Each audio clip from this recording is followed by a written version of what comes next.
The third chakra development. So you want to get out in the world and see what's going on with people's third chakras.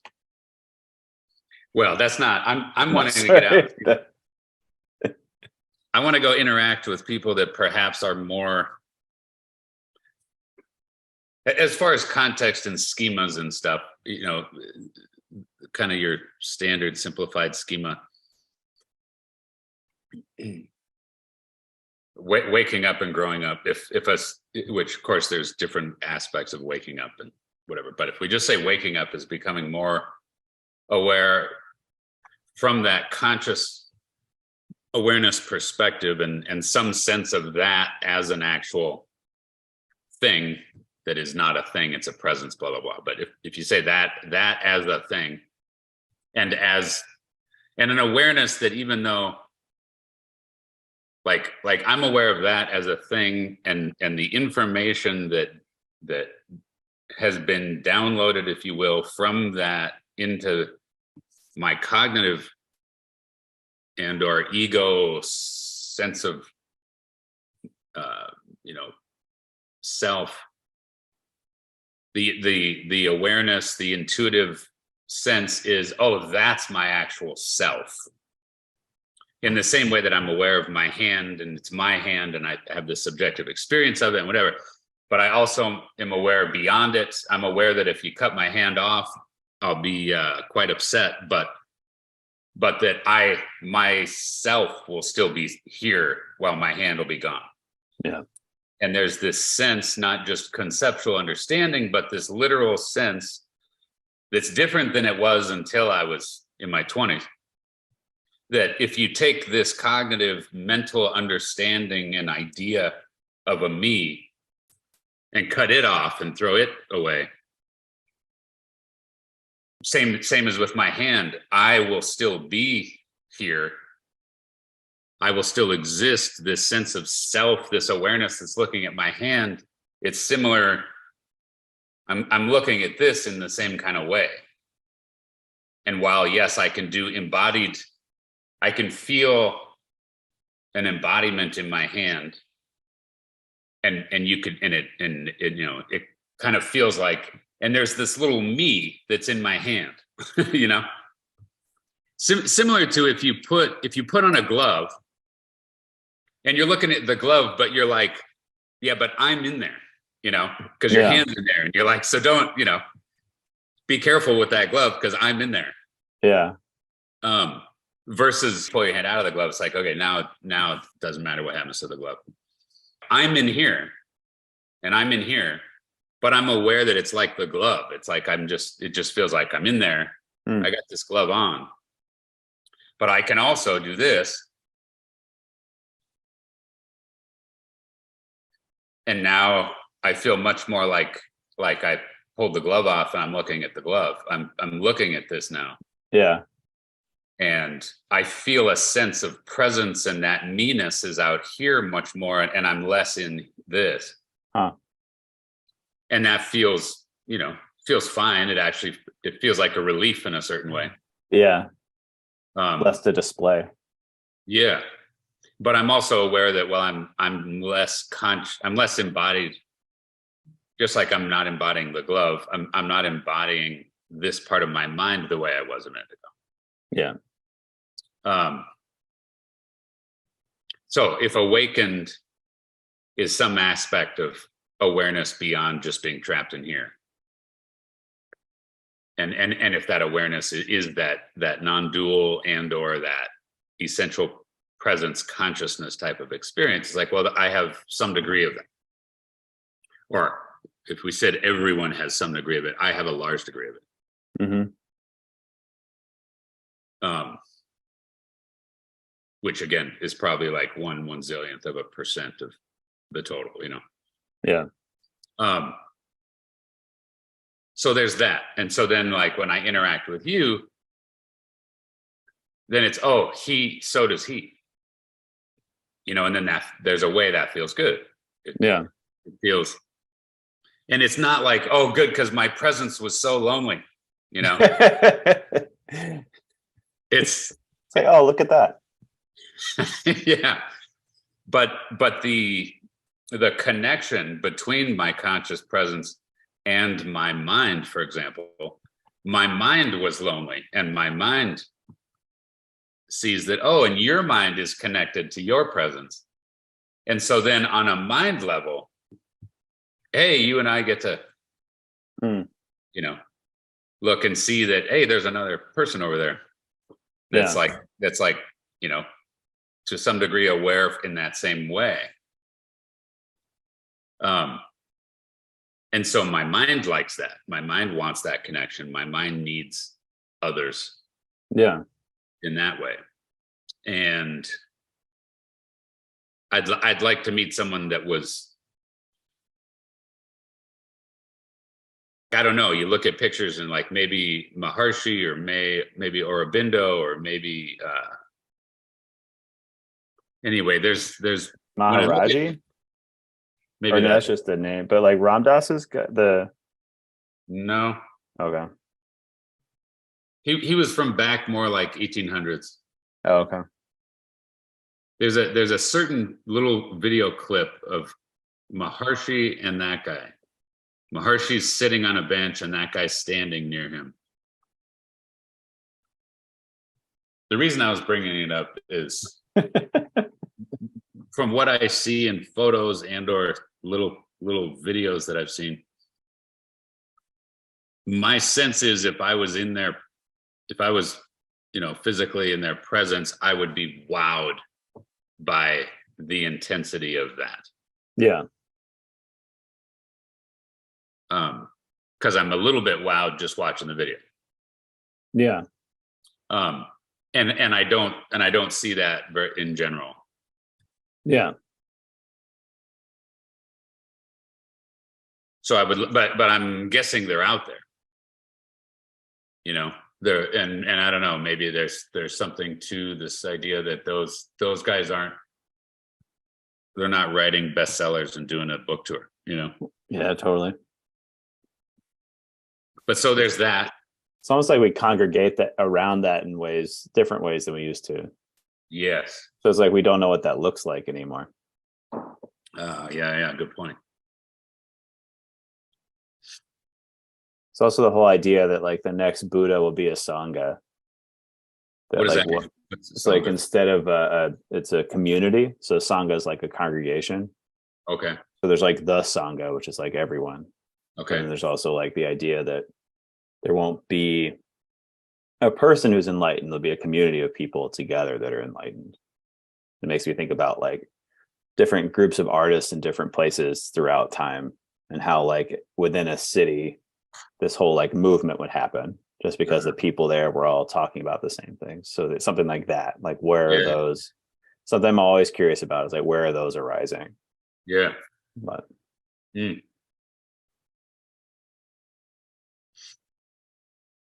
so yeah, that's when you just gotta like stumble into it, I think. I don't know.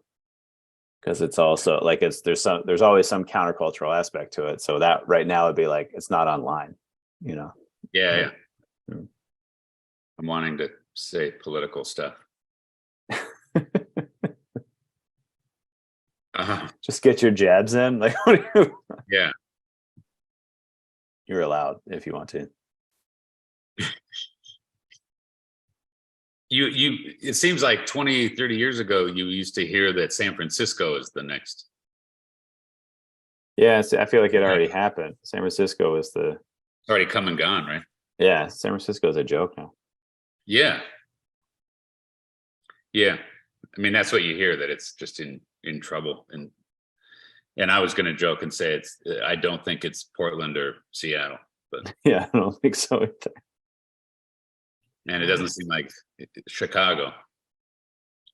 But the Portland Seattle thing that seems to be this movement that's happening there seems on one end of the spectrum. The stuff, the Chicago just seems like it's regressed into, I don't know that there's a movement happening in Chicago. It's just a regression. Yeah. But that experience of awakening, and then going back to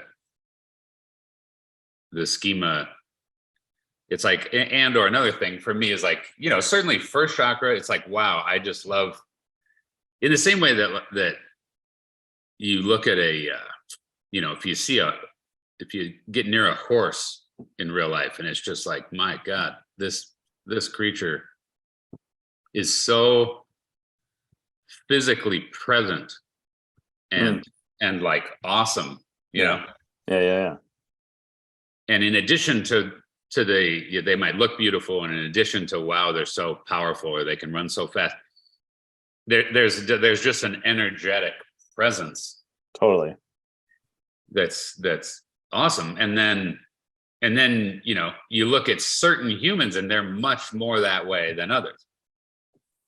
And I remember just getting around certain professional athletes, for example, or like I went and watched a track race where Carl Lewis was in it and Dennis Johnson was in it, and these were a few of the literally the fastest humans that have ever lived, you know. Yeah. And it was like the energetic presence and whatever felt like standing by a horse. You know what I mean? Like they just had that. Yeah. And it just was awesome. I was just it was like, man, what would it feel like to be that? Right. And then of course, you know, the idea that seems to say absolutely zero about what they might be like in their second chakra or third chakra or fourth, you know. Right.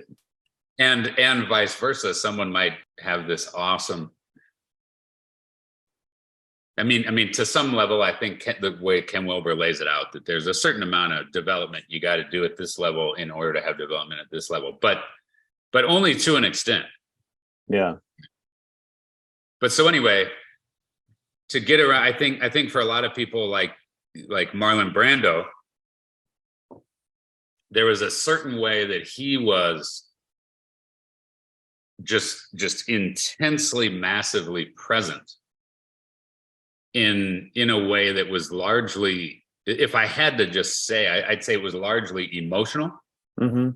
You know, the guy was just, you know, emotionally, it felt that same way as the horse physically. It just like this emotional, you know, and I never saw him in person, but that's the sense I get, is just that you know, if you measured like whatever the measurement would be for the intensity of a field. Yeah. I think there's an intensity measurement. Okay. The concept makes sense, but I don't know. Okay. Like I think he had you know, his intensity, I think was probably off the charts. Or the depth or the whatever of it. And then I'm saying on this third chakra level, you know, people that come to mind, and intensity is not necessarily the right word, because it's not just about amplitude or charge. There's something more, because what I'm really talking about is like maturity. Yeah.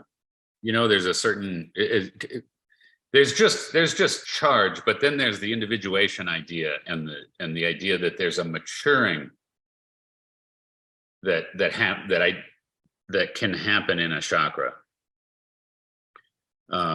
where the person's sense of self, you know, has gone through these phases, and so you have this energetic vibe, this energetic presence it's almost like there's more potential. It's like the depth is like kind of like a range. Like when two people talk like an actor having range, like Brando having range, it's like the potential for all of that emotion is there because the depth is there. So it's like there's like a pull to that. There's like you said, like an intensity to it. Yeah. And then that kind of paradoxical thing that simultaneously that the person, in order for that development and maturity to happen, the person can't be, at a certain point, the person can't be identified there, because the identification with that chakra prevents the further development, you know? Yeah.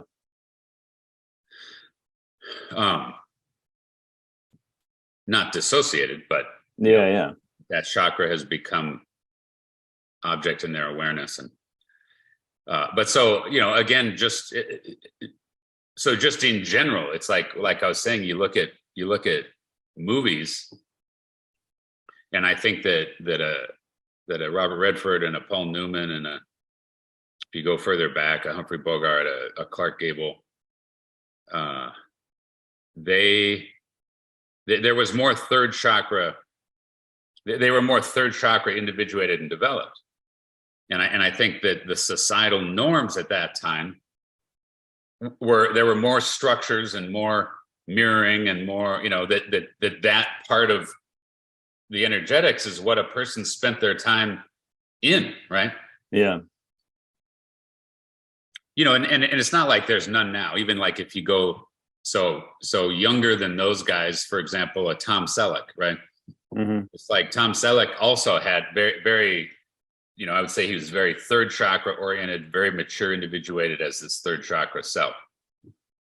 You shift into a Tom Cruise, Brad Pitt, Johnny Depp, who I think are great in their ways, whatever, fun to watch them, whatever. But like those guys are children on the third chakra level compared to those other names I mentioned. Mm. That's just what it seems like to me. Yeah. Now, again, those three guys, maybe they're aware on a level that's higher than those other guys. But I'm saying on that third chakra level, I think they grew up like me in a world where the third chakra dimension is not where they lived. And so, for example, if you live where you got to walk to school versus where you take the bus, you're going to develop certain parts of your energy field because you're walking to school that the person that takes the bus isn't going to develop, right? Mm-hmm. You're going to be just like on the physical level. It's like, well, your legs are going to be a little more whatever strong. You're going to have a little more stamina and whatever because you've developed in this certain way. If you grow up where you got to fight with your fists, you're going to be developed and have skills to fight with your fists in a way that someone who's never been in a fight just doesn't even know how to do. Yeah. And I'm saying that dimensionally, it works this way. And I think I've described to you before that the profound experience I had where, it's like I've always seen dimensions in a certain way and but didn't know what the hell I was seeing, but I remember just this idea that when you're in three-dimensional space, like right now we're in virtual reality, right? Like you and I are kind of allowing ourselves to be in virtual reality. Yeah. And it's easy. We just go into it.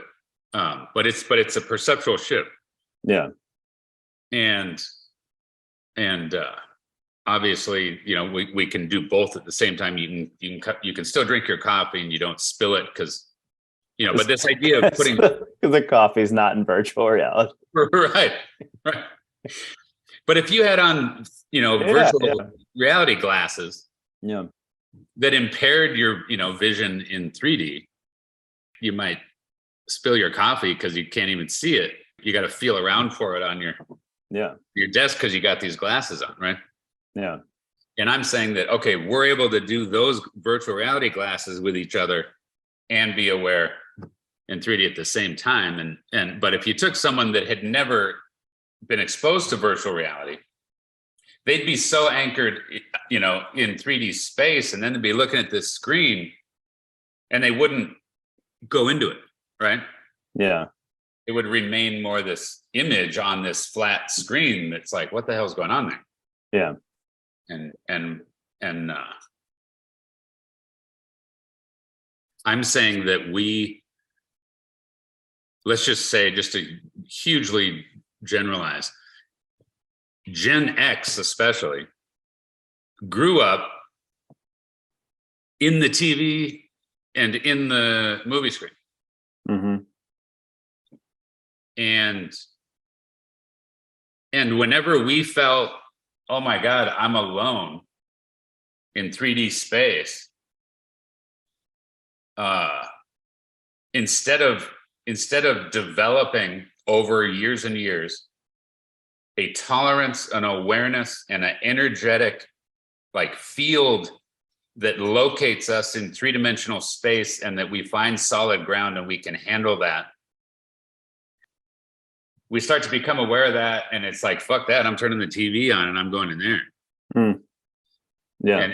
And I notice it in myself. I notice that I'm going to turn the TV on, and it's like, why am I, and there's an awareness, there's a difference between, oh, I want to watch a certain program. Yeah. And I'm trying to escape something. Yeah. And I'll be aware, like, oh yeah. And then sometimes I'll just wait and I'll be like, no, just, can you do 5 minutes of this and then turn the TV on?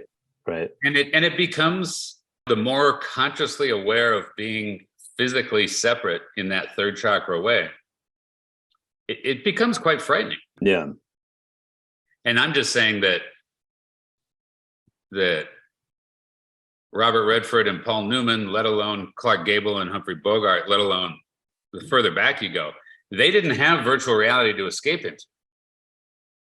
And they were forced to spend more time facing that. Yeah. And I think they developed their third chakra more than those of us that have spent our time.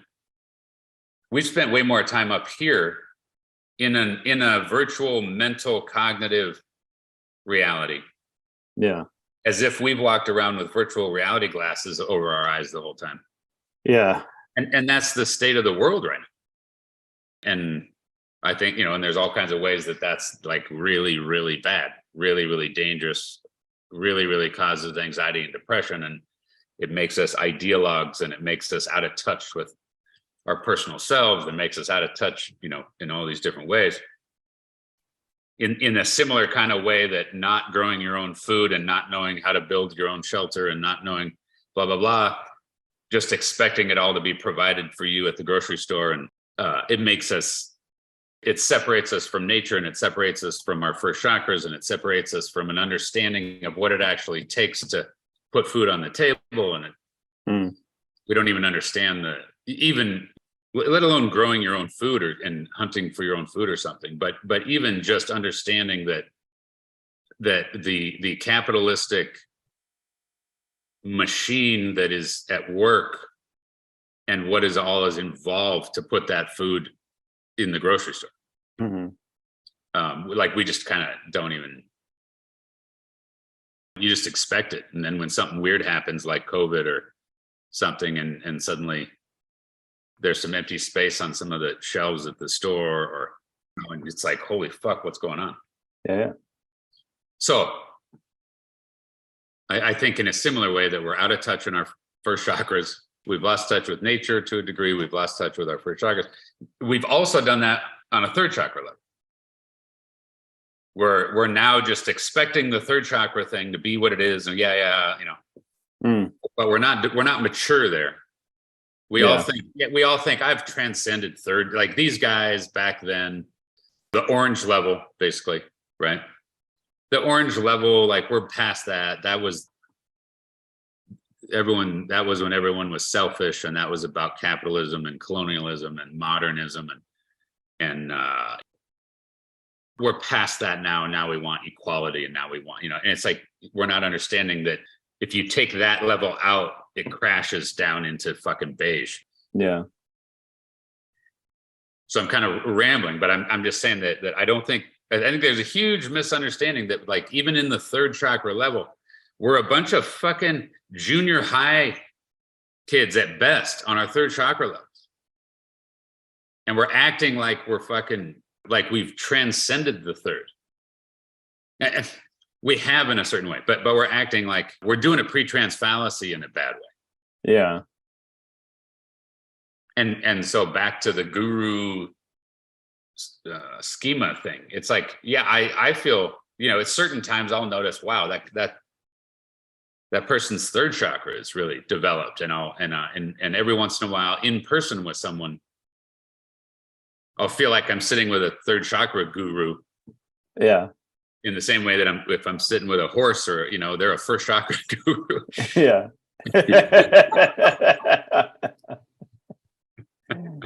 They're easier to find than you thought. Yeah. Let's go to the dog park. Yeah.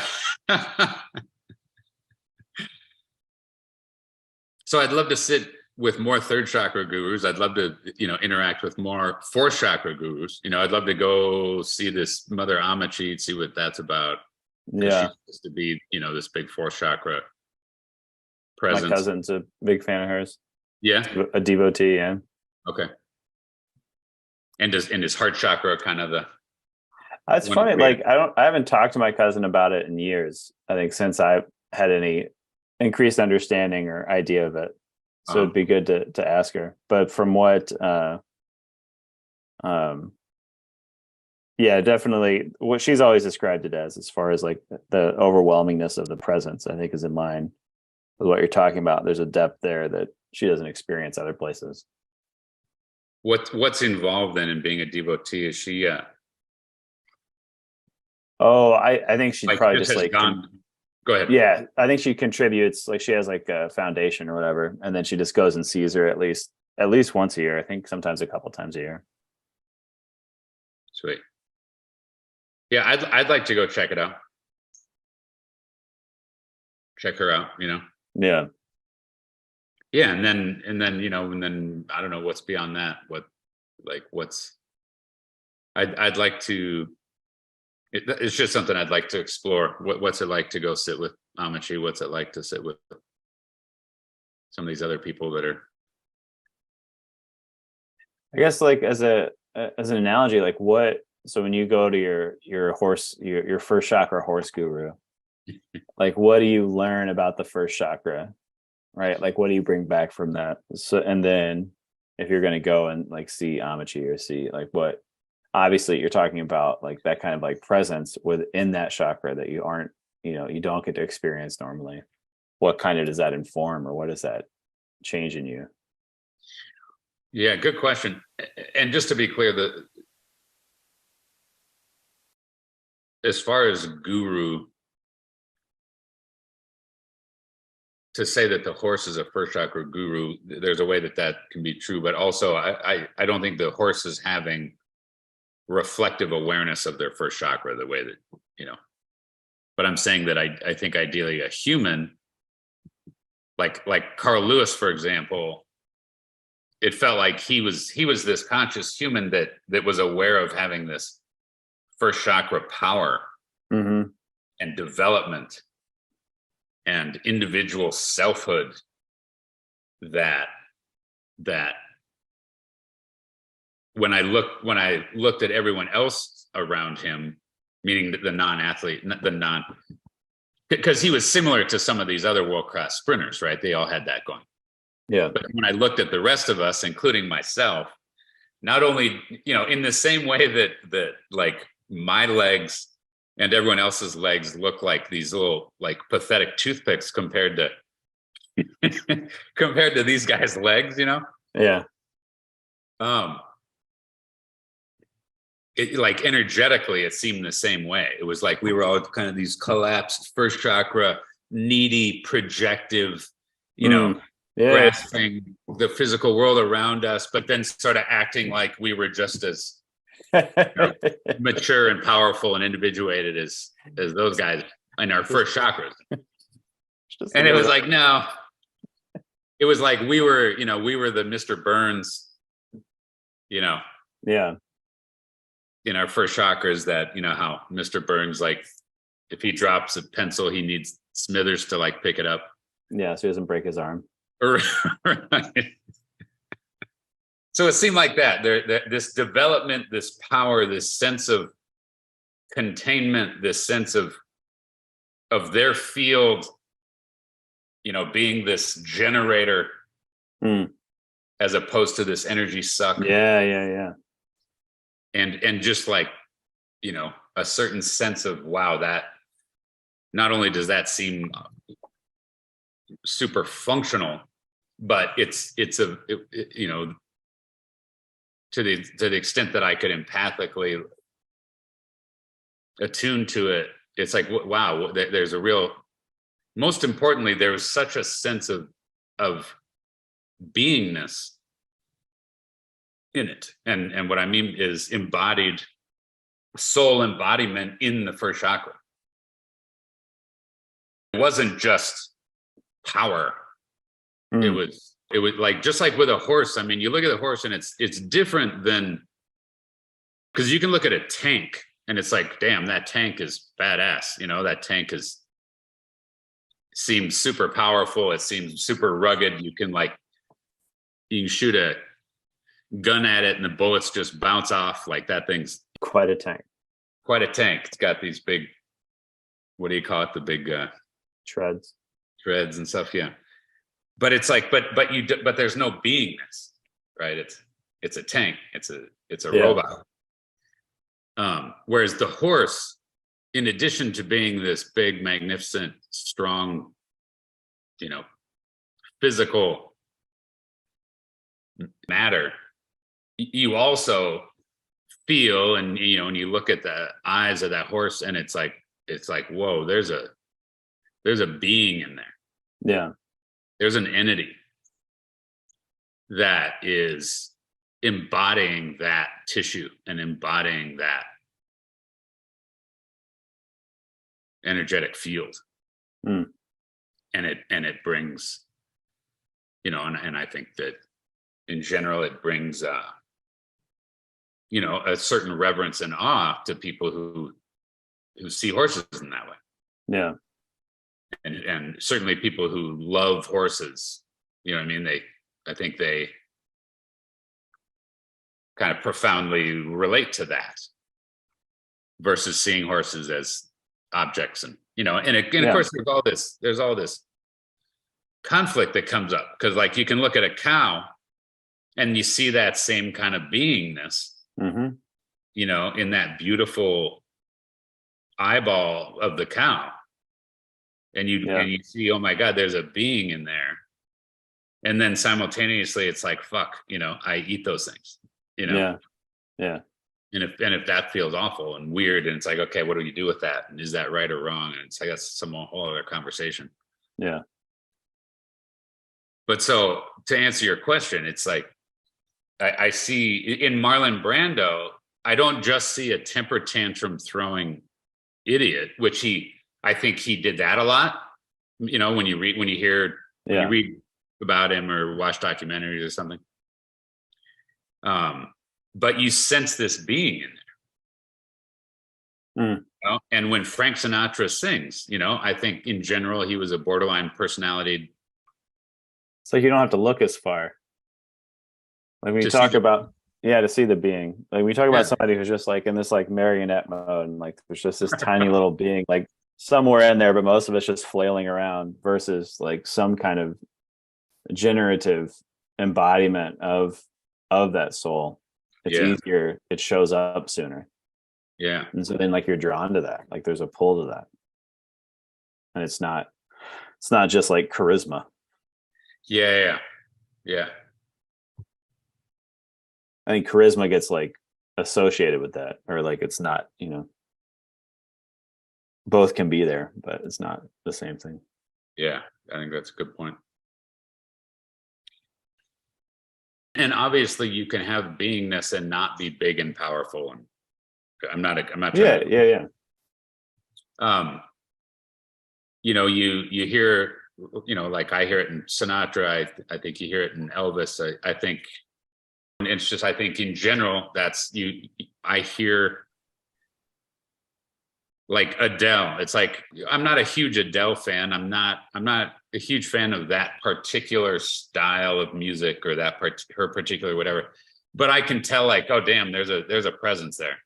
You know, there's this big presence, you know, or a Whitney Houston, or it's just like, wow, there's that similar, like objectively it's great. Just like Carl Lewis is sprinting, you know, whatever, but there's people that are just as present that aren't sprinters. Yeah. but so there's the actual development of the chakra, there's the actual ego maturity, but then there's also the embodiment. And the embodiment is what it's what I feel. I think it's what anyone feels most moved by when you notice that. Whatever your politics are, I think Barack Obama, when he's orating, there's a certain power and presence in him, and but then it's like, and as there was in Hitler, and then I think then you could get more into that conversation about to what extent was it charisma, versus consciousness. And in general, I'd say Obama's more conscious and Hitler's more charisma. But right, so that sense of chakra development, which is different than embodiment in that chakra, but they relate with each other, obviously. And my understanding is that the full development and embodiment in the heart chakra, or it's more complicated than that because there's something in the head with it, but at least the idea of Christ was that. Mm-hmm. So I mean, it becomes super cool and fascinating, and in a way, I guess it's what everyone's always doing anyway. But for me to think about it in those terms, and then to look at different people, and to feel these different energies, and to let myself be impacted at these different levels, and because I think it's huge. I think when you let yourself, in the same way that if you can sit and hear music, and this gets back to some of our conversations about receptivity and stuff. Mm-hmm. If you let yourself be vibrated, and then of course it's like, well, to where and which energy center and to what level, it's all complicated. But if you just say, if you let yourself be moved, if you let yourself be vibrated by life, by a flower, by a song, by the energetic field of an other, whether that's an animal or whether a human, then your system is impacted by that, and your system then develops more. Your system opens out more. Your system, and then that is the interaction of life. And we're capable of really shutting off those interactions in various ways. As far as wanting to go interact with various gurus, I would love, of course, the idea of super awakened, super spiritual, super Christ-like, super loving, super open heart chakra. That all sounds great, Mm-hmm. like, sure. But then also even, but I think it occurs all the way down, where to be in awe of, even you look at a photograph in sort of the stereotype back in the 70s and 80s was like, you look at a picture in National Geographic, and it's some person that lives in this very primitive tribal culture, but it's like God, there's something deep and profound and wise, and in these people's eyes, that there's an awareness of like, what the hell are we doing? They seem more alive, they seem more embodied, they seem more grounded, they seem more deep, they seem more in touch with death, they seem more in touch with the infinite ground of the universe than the society I'm living in. Seems more, it starts to seem, just like I've said, I grew up 15 minutes from Disneyland, and I've been to Disneyland a couple hundred times in my life or more. And, you walk in Disneyland and it's an artificial environment, and there's an awareness of that. Every shrub is carved to look like Mickey Mouse or Donald Duck, and Yeah. it's all these little man-made worlds to go into, right? Like Disneyland itself is this artificial world, and then within Disneyland you go into this world and you go into that world and you go into this Yeah. world, Yeah. and it was amazing and awesome and cool, but if you'd lived in Disneyland and never came out, and then you come out of Disneyland and into the for example, even just into the mean streets of Anaheim. LA and Anaheim. Yeah. It's like you're gonna have a rude awakening. Yeah. And you and I have grown up in Disneyland in a way that yeah, much of in the past, certainly no one grew up in this, and even now in various parts of it's all gradations, but yeah, there's just like assumptions that we get to make about things that aren't true, and then we never even have to find out they aren't true. Right. And it's where this whole, it's like if you are, if you grew up in a culture where you have to be, let's say 80 years ago, more physically developed, more aware of you're talking about the isolation. It's also like a separateness that you have to acknowledge sooner. But if you're identified, it's also a separateness that's more obvious, because like if you're more identified with your physical self relative to your physical surroundings, it's easier to differentiate your physical self from another person's physical self. So we've stopped developing our physical selves. We don't know where that starts and ends. We're obsessed with our mental identification, where it's even murkier where self and other ends. And then we're making all these assumptions about other people based on our projections. So like there's like the Disney World, the Disneyland you're talking about is like it's going on constantly. We just keep bringing Disneyland around with us. Yeah.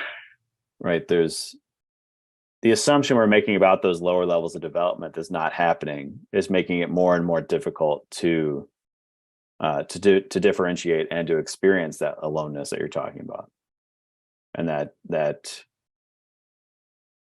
isolation of what self really is, or an aspect of self. I don't know what we're supposed to do about it, in the same way, like I don't think we're supposed to all go back to growing our own food, Yeah. Even if that was somehow possible, I don't think that's ideal. But I don't know what is ideal. I don't know how do we continue to I mean obviously child raising is huge, and I think the same thing that Steiner was talking about with Waldorf education, right? He's like, look, don't bombard these kids with cognitive tasks and teaching when they're still developing their first and second chakras. Yeah. Because they'll just start orienting from their third chakra or from their cognitive mental self, and they won't develop the way they ideally would in their bodies and in their lower chakras. Yeah. And there's obviously, it seems like there's some real wisdom to that. Let the person develop in these other ways. And so that's huge. But I don't, even then, it's like, to what extent is it even possible? I don't know. It's like, I don't really know where it's going. I don't know what it looks like from here, because it seems like it looks like we're all headed towards being Mr. Burns. Yeah. And instead of having Smithers, we're just going to have robots. Right? Name Smithers. Yeah. But at the same time, again, there's like a countercultural reaction to the very thing you're talking about. Like there are like physical and like ideological reactions to our seeming disidentification with our physical selves, but they just like they get like the language of them makes them seem like they can just be dismissed, because they'll talk about like the like they're putting hormones in the vaccines or whatever. Like they're trying to emasculate the nation. They're trying to, like, all these things that I think they're reacting to what you're talking about. Like that there's uh masculine traits are being like less valued. So it seems like it's a need people are calling out. They just don't know what the real problem is. Yeah. Yeah, I hear you. And that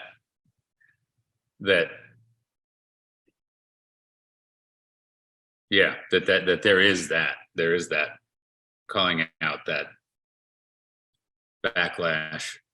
I mean, if nothing else, I just feel like the education around it should be,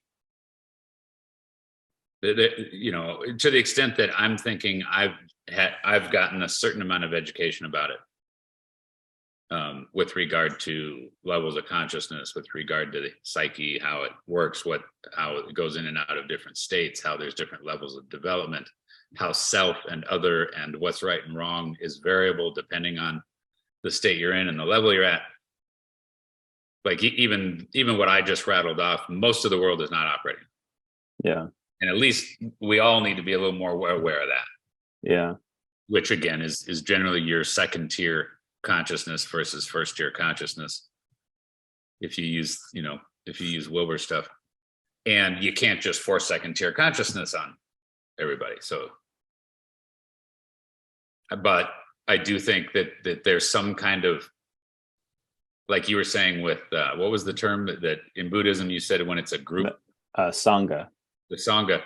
Yeah, you know, I think there is that somehow generally in the world that the population as a whole or much of it,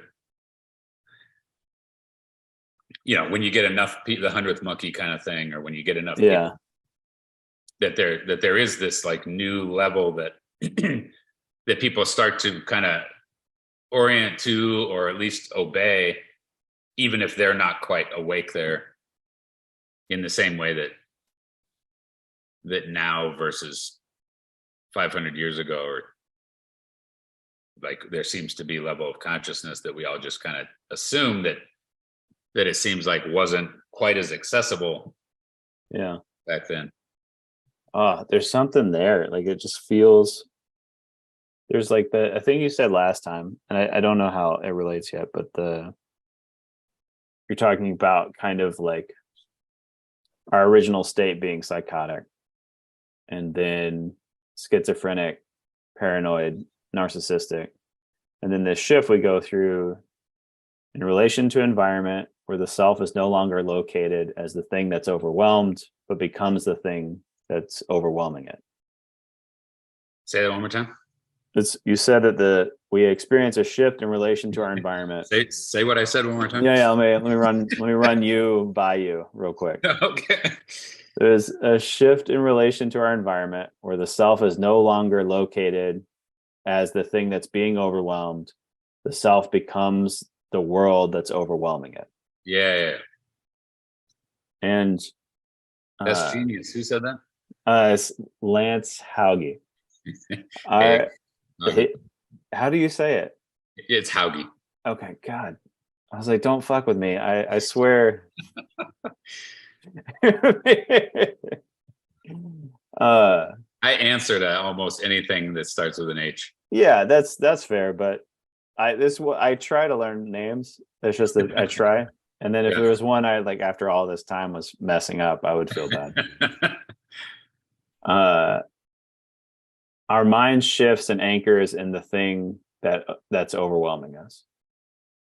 So like we're making these leaps you're talking about, or like these cultural shifts and what we're orienting to or obeying collectively.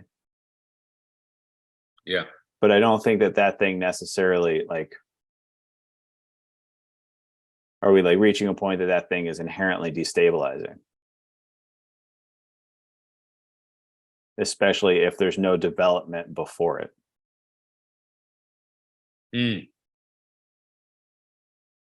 So if I'm hearing you right, you're saying, okay, we're like sort of reaching up, trying to do this thing, kind of like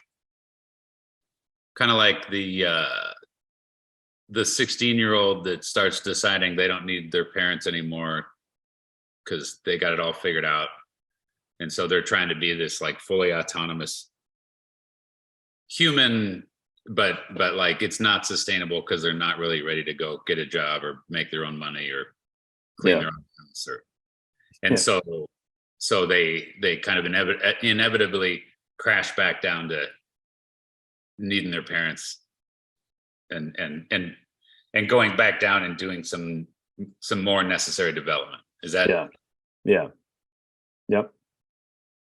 And so then on a global scale, what perhaps if we were going to do that over the next 50 years, what does that look like? We kind of come back down, and then because there's a certain way, and this is, you know, huge generalizations and stuff, but you know, you can just look at like the energy situation, and it's like, you know, there's all these high-minded ideas about alternative fuels, but in what way do we have to kind of come back down and say, look, we're using fossil fuels for the next, you know, right. And maybe we can, in you know, however many years we can find a different way to do it or something, but we're going to sink our whole ship if we just suddenly outlawed, you know, combustion engines or something, right? Yeah. And some more understanding that, okay, look, we're not going completely alternative in 10 years. We're not, and at the same time, are we being accurate about, you know, is the world going to come to an end in 10 years if we don't? Like I have no idea. You hear all these different, right. But all this stuff's kind of in that range, right? Yeah. Or you hear that, like, have you heard all this stuff about how in the huge agricultural producing areas of the world, there are restrictions being put on them, for example, around nitrogen levels that are going to inhibit production to the extent that it's going to cause massive starvation. But it's in the name of environmental, you know, protection. No, I hadn't heard about that. And you know, it's like, I don't fucking know if there's any truth to that or not, but I understand the idea, and I think it's possible, you know, that there's a high-minded idea of let's just put some restrictions on here that are really gonna make a change. And it's like, but wait, what's the cascade of effects that just like you could say, look, antibiotics, it turns out they you know, it depletes the flora in your intestine, and so let's just outlaw antibiotics. And it's like, well, wait, there's a bunch of good stuff antibiotics do that we don't want to do away with. So am I off track, or is that the general? No, I think you're right. It's like, what are there's symptoms to the thing I'm talking about, and it's like, how do we actually treat what's going on without like miscategorizing a symptom for a cause? Or I think it's like, how do we, it's like, if the human experience is an analogy for the culture, it's like, if you go up into the head and forget the body, like you're done eventually. So like culturally, if we like go up into our heads and like forget all the things that like are holding us up there, and like we're done. So like eventually, like but at the same time, it's like going up and like taking a piece back down. Like there's just like there's no like room for letting the top fray a bit while like the root strengthens. Like if we're going to go up culturally into this place that's going to make us destabilize us and make us realize how incoherent our current way of like being is, there's no safety net for like a whole bunch of people. Like if those 100 monkeys do that, like there's no cultural safety net for that. Is there a way to create one? Right. That's what I think. Yeah, I don't know. It's like the language around uh like outliers. Like we're creating we're creating more and more specific end groups without like some underlying like broader group. And like we're breaking into factions in a way that like totally dismisses an earlier form of identity. So even if it was just like your city, right? Like there's the conservative people in my city and the liberal people in my city, and like they can't coexist, right? Right. But like there's no, I think like a broader collective identity would be like a safety net to the destabilization of a consciousness shift. Yeah. It's hard because it just feels so cliche and frustrating because like it's not like a new thing anyone's like been trying to figure out, but it does seem like this people want to, I think people get to a point they want to connect back to what you're talking about, but like they just instead they don't know how, or they get sold something that's like, well, just keep talking and thinking about it. There's a disconnect from feeling, or a disconnect from your individual experience if it doesn't match up with the group that you think you're supposed to be identified with. There's no room for like the mythic or the archetypal or these things that are bigger and broader and like more real than, you know, which icon is next to your Twitter handle. Like it's like we're just the example you're talking about, like I have a great life, but this is what I wish was different. Right? Like we don't like meet each other there because of this like need to there's so many different things to it, but like I'm just talking about like the humanness, or like there's just like the level I'm talking about is like human, and like what being a human isn't like a shared belief or a shared understanding. When you talk about like a culture that seems more connected and more like vibrant in a way that we're not, like there's a level of like shared beingness at like either a tribal or a cultural level that like we're losing by becoming hyper identified with some tiny aspect of, you know, a projected persona. And like to get back to that beingness that like you see in the eyes of a cow, like well, you could see that in a person, but like the number of layers you have to look through to see that is like heartbreaking. And it's like we keep enforcing each other's layers between like self and like other. So it's like the way you build that is like stop fucking doing that. Like Yeah. That's really good.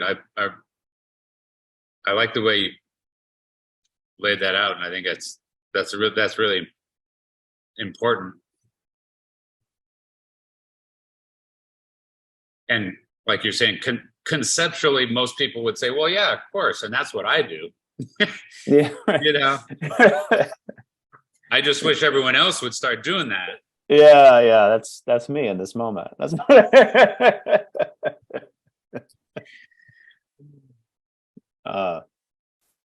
But I think you're right. I think that those layers, yeah, that even the people that see it different, or they're at different levels, both to see the humanness in them, and then also to see that you got to, you know, you're just operating via a bunch of layers. Yeah. And that those layers aren't necessarily truth, or they're not the whole truth. Like which again is generally second tier type of Yeah. awareness, right? But we're not even embodying those layers. Yeah, So yeah. that's what's kind of fun too, is like you dig down through that, and then you have like you gotta, I'm sure you gotta end soon. But like you dig down through that, and then you can kind of like begin to feel the actual identity there, and it's like better than unconsciously just putting that up as the wall between you and the world. Like even if it's just some characteristic that you're unconsciously like living out, you become aware of that and like more embodied in it, and it's more present there, even just doing the same thing you would normally do. Like there's just, we're like chasing something the long way around. No, I think I lost my train of thought, but I like it though. I think let's pick this up again. okay. I want to talk more about that thing too that you said that you didn't remember you said about anchoring in the thing that overwhelms us. Mm, It's just like the entire arc of your life. right, Like that's right. just, there was you said it last time. It was just like there's something absurdly profound and impossible, but it just felt like one of those like it's one of those coin flips. Like you're just Yeah, you're the other side of that coin too. right.